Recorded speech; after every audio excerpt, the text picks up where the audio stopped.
আসসালামু আলাইকুম। তো আজকে আমরা আসলাম ব্যাংকে টাকা পাঠাতে। হঠাৎ করে কেন টাকার রেট এত কমে গেল আর টাকা পাঠানোর চার্জ কেন বেড়ে গেল, এটাই আমরা আজকে জানবো। আসুন কথা বলে দেখি এর সাথে যে কী কারণে আমাদের টাকার রেট এত কমে গেল আর টাকা। তো আমরা চলে আসলাম আজকে গ্র্যান্ড হাইপার মার্কেটের উপরে, যে লুলু এক্সচেঞ্জটি আছে সেই এক্সচেঞ্জে।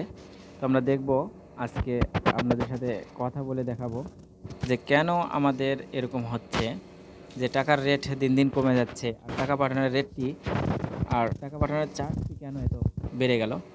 তো সর্বপ্রথম দেখে নিব আজকে টাকার রেট কত।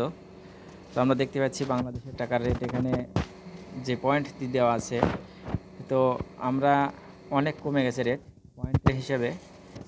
তো আমরা শুনবো এখানে যে যে কত রেট। তো দেখি এখন, এখানে তো ভিড় নাই, যাই হোক। তো এখন চলে আসলাম কাউন্টারে।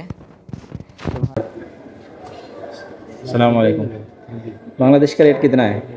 31.78। इतना रेट कमती हो गया ऐसे। पहले 33 तक मिलता था। अपना मुल्क में हर चीज़ महंगा होते जा रहा है, पैसे का रेट कमती होते जा रहे, मालूम नहीं क्या चक्कर है। और भेजने का चार्जेस है 1000 dirham to 1950, इसके ऊपर 26।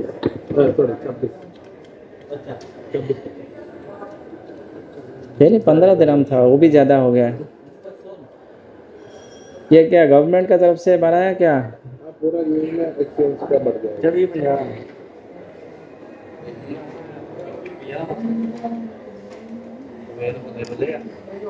पूरा मुसीबत लेबर का ऊपर आता है यार, पूरा मुसीबत लेबर का ऊपर आता है। सब कुछ बढ़ाता है, लेबर का सैलरी तो नहीं बढ़ाता है। सही है।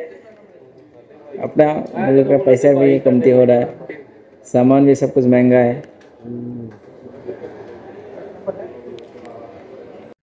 তো এই ছিল আজকের বিষয়। আমরা কথা বলে দেখলাম যে কেন এরকম হলো। যে তারা বলছে গভর্নমেন্টের তরফ থেকে 15% বাড়ানো হয়েছে চার্জ টাকা পাঠানোর। তো আমি বললাম যে টাকা পাঠানোর চার্জ বাড়ানো হয়েছে ঠিক আছে, তাহলে আমাদের গভর্নমেন্ট যদি ইচ্ছে করে পাকিস্তানি বা ইন্ডিয়ার লোকের মতো অল্প খরচে টাকা পাঠাতে, আমরাও পারি। প্রতিটি দেশেরই গভর্নমেন্ট যদি আরেকটি গভর্নমেন্টের সাথে যদি একটু কন্ট্যাক্ট করে যে আমার দেশের শ্রমিকরা অল্প মূল্যতেই যাতে টাকা পাঠাতে পারে, সেরকম একটি ব্যবস্থা কিন্তু গভর্নমেন্ট নিতে পারে। আমাদের শ্রমিক, আমরা প্রবাসী শ্রমিক, তো আমরা টাকা পাঠাই, আমাদের টাকায় দেশের অর্থনীতি কিন্তু সচল থাকে।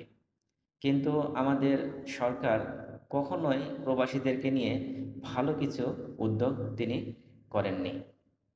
সরকারের কিন্তু ইচ্ছে করেই এগুলো করার দরকার, যে প্রবাসীরা ব্যাংকে টাকা পাঠাবে, তাহলে ফ্রিতে যদি টাকা পাঠাতে পারে তাহলে কিন্তু অনেক ভালো হয়। আমরা বেশ কিছুদিন আগে একবার শুনেছিলাম যে 5% প্রণোদনা গভর্নমেন্ট দিবে, কিন্তু আমরা এখন পর্যন্ত সে টাকা কিন্তু পাইনি। এখানে আমরা অনেক ব্যাংকে থেকেই টাকা পাঠিয়েছি, 2.5%-এর উপরে কোনো ব্যাংকই আমাদেরকে প্রণোদনা দেয় না।